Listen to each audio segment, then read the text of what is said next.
नमस्कार मित्रांनो, स्वागत आहे तुमचं ट्रेडर कन्सेप्टमध्ये। तर आजच्या व्हिडिओमध्ये आपण 20 नोव्हेंबरला जो मार्केटमध्ये चेंजेस होणार आहे त्याबद्दल आपण आज डिस्कस करणार आहोत। जसं की तुम्हाला आयडियाच असेल की 20 नोव्हेंबर पासून निफ्टी फक्त ऑप्शन वीकली ट्रेड करणार आहे, राईट। त्यामध्ये निफ्टी आणि बीएससीचा सेन्सेक्स असे दोनच जे इंडेक्स आहे ते आपण वीकली एक्सपायरी करू शकतो, ठीक आहे। जसं तुम्हाला माहिती आहे निफ्टी की गुरुवारी एक्सपायरी होते आणि बँक निफ्टीची एक्सपायरी आता ह्या सिम्पली बुधवारी बंद झालेली आहे, ती आता मंथली एक्सपायरी असणार आहे। तर याचे काही फायदे आणि काही तोटे, राईट, ह्याबद्दल आपण आज डिस्कस करणार आहोत। तर व्हिडिओ फार महत्त्वाचा असणार आहे, इन्फॉर्मेटिव्ह होणार आहे, तर त्यामुळे व्हिडिओला लास्टपर्यंत बघा। आता बघा, जसं निफ्टीची लॉट साईज होती पहिले बघा 25, बरोबर, आणि आता जी लॉट साईज होणार आहे तर ती होणार आहे 75, राईट। तर तुम्ही स्क्रीनवर बघू शकता, मी ते तुम्हाला प्रोव्हाइड केलेलं आहे बघा। त्यामध्ये तुम्ही बघू शकता की निफ्टीची लॉट साईज ही आता 75 झालेली आहे। म्हणजे एक लॉट तुम्हाला बाय करायचं तर तुम्हाला 75 क्वांटिटी बाय करावं लागणार आणि त्यासाठी त्या पद्धतीत तुम्हाला पैसे सुद्धा लागणार, राईट। त्यानंतर बँक निफ्टी मंथली एक्सपायरी असणार आहे, त्यामध्ये 15चा जो लॉट साईज होती ती आता 30 वर झालेली आहे, राईट। तर महत्त्वाचं निफ्टी आणि बँक निफ्टी यावरच आपण चर्चा करणार, कारण अदर इंडेक्समध्ये आपण ट्रेड करत नाही। तर आता याचे फायदे काय आणि तोटे काय, तर बघा, हा निर्णय एनएससीने किंवा सेबीने का घेतला, तर ॲक्च्युली सेबीने निर्णय घेण्यात आलेला आहे। एनएससी हे एक्सचेंज आहे, तसं बीएससी आहे तसं, ठीक आहे। तर व्हायचं काय, रिटेलर ट्रेडर काय करायचा, रोज 0-0 ट्रेड करायचा, वीकली रोज एक्सपायरी असल्यामुळे रोज 0-0 ट्रेड चालायचे, त्यामुळं हा प्रॉब्लेम क्रिएट झाला होता। तर हा प्रॉब्लेम कमी करण्यासाठी किंवा रिटेलरचा पैसा मार्केटमध्ये कुठंतरी जास्त प्रमाणात जात होता, तो त्याला आळा घालण्यासाठी सेबीने हा निर्णय घेतलेला आहे की त्यामध्ये फक्त एक एनएससीचा निफ्टी आणि बीएससीचा सेन्सेक्स अशा दोनच एक्सपायरी काय करण्यात आल्या, अलाउड करण्यात आल्या आता, राईट। सो आता महत्त्वाचं की असं करून काही फायदा होईल का, तर हो, फायदा होईल। काय व्हायचं की 25ची जर क्वांटिटी असेल तर काय, 100चं जर प्रीमियम असेल तर निफ्टीला 2,500 रुपये आपण एक लॉट बाय करू शकत होतो, बरोबर। पण आता त्याच गोष्टीला आपल्याला बाय करायचं असेल तर आपल्याला किती, 7,500 रुपये मोजावं लागणार, बरोबर। म्हणजे काय होईल, जे रोज 0-0 ट्रेड करायचे तर त्यांना महत्त्वाचं आहे की जे कमी कॅपिटल आणायचे आणि मार्केटमध्ये ट्रेड करायचे, तर त्यामुळे यांना हे बाजूला झाले स्पष्ट, बरोबर।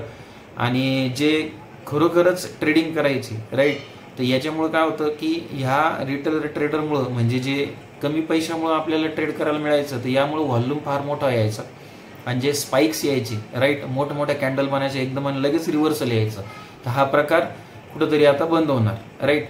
तर याचा फायदा असा आहे की मार्केट शांततेत चालेल, ठीक आहे, कुठल्याच प्रकारचे याच्यामध्ये स्पाइक वगैरे येणार नाही। मला चांगलं आठवतं, मी 2020-21च्या दरम्यान ट्रेडिंग ज्यावेळेसला सुरुवात केली होती तर त्यावेळेस निफ्टीची लॉट साईज होती 100, आलं लक्षात, त्यानंतर 75, नंतर 50 आणि मग 25 असं होतं। तर मी 100 क्वांटिटीनी सुद्धा त्यावेळेसला निफ्टीमध्ये ट्रेड केलेलं आहे। तर कसं असायचं की मला जर 10 पॉईंट वाढले तर आजच्या याच्यामध्ये 25ची जी लॉट साईज आहे त्यामध्ये मला 250 रुपये मिळायचे, बरोबर।